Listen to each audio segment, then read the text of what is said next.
So if you've been following me at all in my takes on JoJolion over its run, then you probably know I am a strong believer that Kato Higashikata will be the main villain of Part 8. I personally believe that she's been pulling the strings from behind the scenes and has been leading our characters to where they are now. And I thought it would be fun to lay out my beliefs on why I think this, and maybe go a little bit deeper into some more crazy speculations for what she'll do in the future of JoJolion. So come with me as I unravel my own Cardspiracy about the main villain of JoJolion.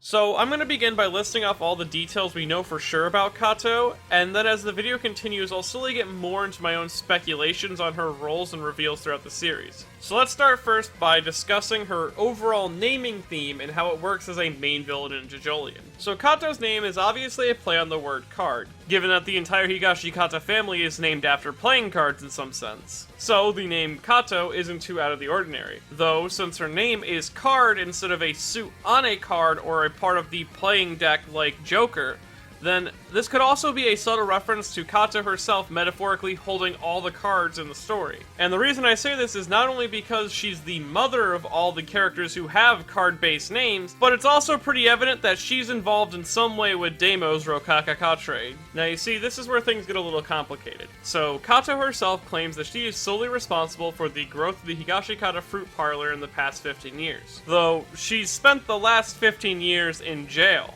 So how could she have accomplished this? Well, Kato has been laundering money through Jobin via the Rokakaka trade, and how she did this all started with an order placed under the Higashikata family name. You see, 2 years prior to the events of JoJolion, someone with ownership of the Higashikata fruit parlor placed an order for stone decorations to be delivered to the parlor for an artificial garden. These stones would later turn out to be the rock humans that would go on to create the Rokakaka trade, which is a questionably legal business practice with a lot of money to be made. And it's these rock humans that land in Morio that go out to seek Jobin Higashikata and take him in to act as a gopher to launder money through the Higashikata fruit parlor. Though, I don't know what they're laundering money for, as rock humans don't seem to need money, but this possibly plays in how Kato just wants more money heading towards her family. Now, the reason this is interesting is that no one besides Kato could have made the order for the rock humans to arrive in Morio, especially within the time frame that the series presents itself. As you see, Norisuke doesn't know about the order. Jobin wasn't even working for the fruit parlor, let alone the Rokakaka trade, which is reinforced by the fact that the rock humans we saw on the ship are already in Morio before Jobin joins the trade. So it's logically impossible for Jobin to be the one who sent out the request for the rock humans. The only other person with enough access to the Higashikata family name is Kato herself, as she owns half of the Higashikata estate herself. This includes the family business and the family house. Though, how could she do this all from prison? She couldn't have possibly sent out an order from there. She has no way of contacting the outside world. Well, that's also proven to be completely not true, as Kato seems to be not limited by her prison sentence in any way, besides the fact that she has to stay in a prison for 15 years. As it's made pretty apparent that she has easy access to the outside world pretty early on, with 2 specific examples. First, the way that she speaks to Jobin on the phone. Not only does she know how to use a cell phone right away, but when she answers with "thank you as always," this implies that the two have talked before during her sentence, and that Jobin has run errands for Kato during her time in prison. Also, Jobin's name and number are saved in the cell phone itself, along with a current photo of him, which would be impossible and implies that the two have met during her sentence. But most importantly, Kato Higashikata, who was arrested in 1996, has a style of flip phone that wouldn't be buyable until at least the 2000s, meaning that she has to have had some sort of connection to the outside while in prison herself. Also, a bit of bonus tarot lore, the phone is found under the 8 of Hearts, which translates to the 8 of Cups, which if you find the lore and meaning behind the 8 of Cups, you'll learn that it's about a traveler who will set out for the unknown. The card itself also indicates restlessness and wanderlust, and given that Kato's about to head out of prison for the first time in 15 years, Publicly, I felt like it fit quite well for her character. Though what kind of motive would she have? Well, Kato has stated multiple times that she wants control over her life, and she's willing to take to get what she wants. Though she also feels a desire to see her family grow up happy and healthy. So Kato is all about finding that balance between fate and family, and it makes her such a great foil to Gappy as a character. And we can see this aspect of her character in her actions. First, of course, when she escapes fate for her family, when she sacrifices that kid to save Joben, but you also have her loving affection towards her children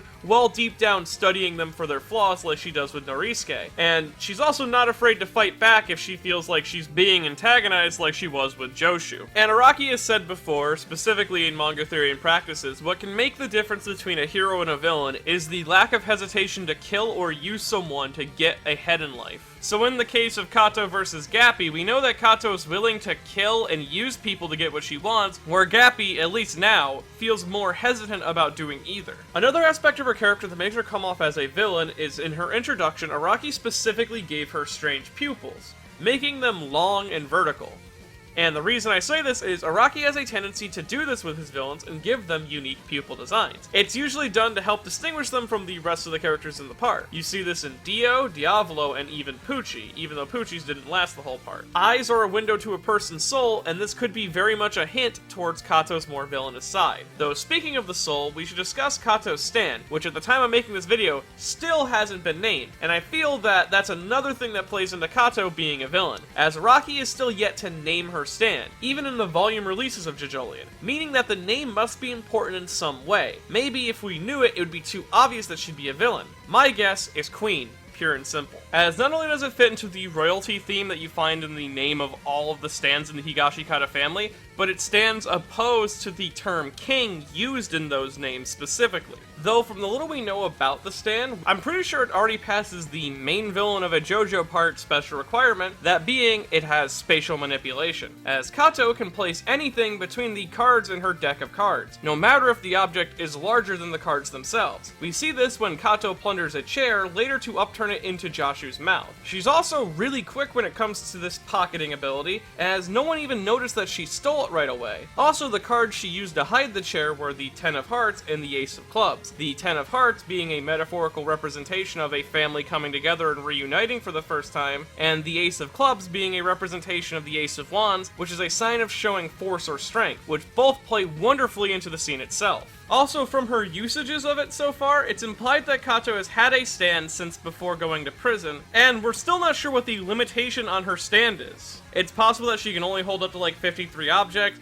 It's also possible that she can have things teleport between her cards, and even scarier, it's possible that she can hold humans between those cards. It's hard to say whether the stand is strong or weak yet, and that's why I wonder why Araki hasn't given it a name or a description yet. And finally, before I get too crazy with my theorizing about Kato, I think I'll close this segment of the video by saying why Kato appears like she's going to be a majorly important aspect of the plot of JoJolion going so far. So, not only does Kato fit with the themes of JoJolion, that being mothers, sacrifice, and fate, but so far in the story, narratively speaking, there's no reason for her to be out of jail in the current time. Because you see, if Kato needs to exist so other characters can just talk about her and what she did, that means that she could have stayed in jail and the plot would be no different. Her physically being out of jail needs to matter in some way, as unlike other characters in JoJolion who have come and gone, see Carrera and Kyo, Kato hasn't been tied to any major plot points or plot reveals yet that require her to be out of jail in the current time. Using Carrera as an example, actually, her being friends with Josefumi and Kira is important narratively to Gappy because he has a reason to pursue her in the present time, while also being important to the events of the past because she became the bomb that helped Josefumi and Kira escape Deimo, and is the reason that the two fused and became Gappy. Her being there is a major element of the story, and it requires her to physically be there as well. Kato so far has only been a background element for other characters. Her reason for being out of prison is still unexplored, and we haven't seen her act on her motivation yet. So yes, these are the reasons why I think Kato will be the main villain of JoJolion. Not only does she have a strong villainous motivation, we see that she has her hands dirty in some way with the fact that she's killed a child before, she's also a great foil to Gappy motivation-wise, and of course, she has a scarily powerful stand in the making that is still unnamed. Now,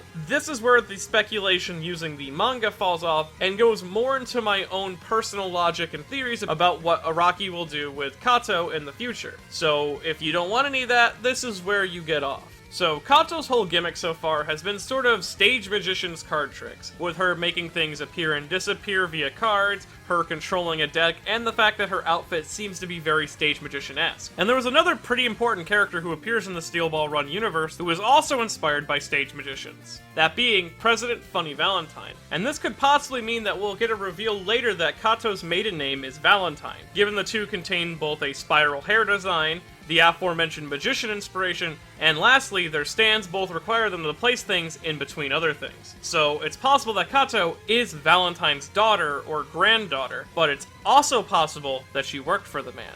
Now you might ask, how did Kato work for a man 100 years ago when she's only 52? Well, you see, I believe Kato is one of the oldest rock humans in the series so far. Someone who is at least 120, and given that rock humans can live up to be 240, that's perfectly reasonable. She joined Valentine's cabinet and acted as part of the government in his wake, since rock humans seem to have a desire to rule over people. Though once Johnny Joestar stole the corpse, she tailed him alongside other members of the United States government and was there in Morio to witness Johnny die. The reason I say that this is Kato is because this government worker who was pursuing Johnny looks a lot like Kato, be it their similar hairstyles, facial structure, and she seems to be leading the group to find Johnny. And her being witness to Johnny's death also means that she was witness to Johnny using the corpse in some way, and it would make sense that she would return to Morio if she later caught wind of the legend of Johnny Joestar and the Mixing Earth of Higashikata estate, which I feel would be interesting enough to a rock human that they would go out of their way to get to that estate, maybe marrying into Johnny's family tree and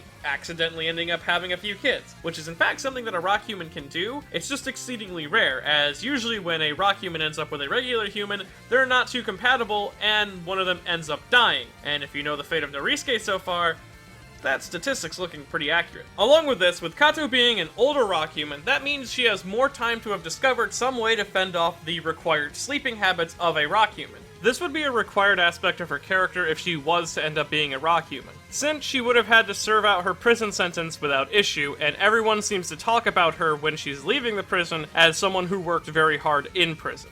And every 2 months a rock human falls asleep as a stone for 30 days, so I feel like that would be a major issue for the prison, but it's always possible that Kato, during her time working with Valentine, had discovered a way to fend off sleeping for a while. And as the Dubiwa user describes it, you only turn to stone if you lose concentration, so if Kato never lost concentration for 15 years straight, it's possible that she never had to turn to stone while in prison. Also, with her being as old as she is, it makes sense that she could boss around people like Damo and his group. Along with this, the new Rokakaka could be the key that Kato needs to take back her lost years, so she might have motivation to see Jobin and Tsurugi cultivate it and no one else. I also have a strong suspicion that the head doctor in this new arc is a wild goose chase. Someone who is basically a red herring to distract Gappy and his group while the Rokakaka cultivate. And I also wouldn't be surprised if Kato was the one who sent Gappy and the crew down this rabbit hole of chasing after these doctors because she wanted to eliminate some rock humans that she felt were encroaching on her territory. Maybe when we actually catch up to the head doctor, he'll address this in some way, and the doctors that we've been decimating so far will end up being sort of like a La Squadra scenario, a better of two evils, with Kato using Gappy to eliminate them.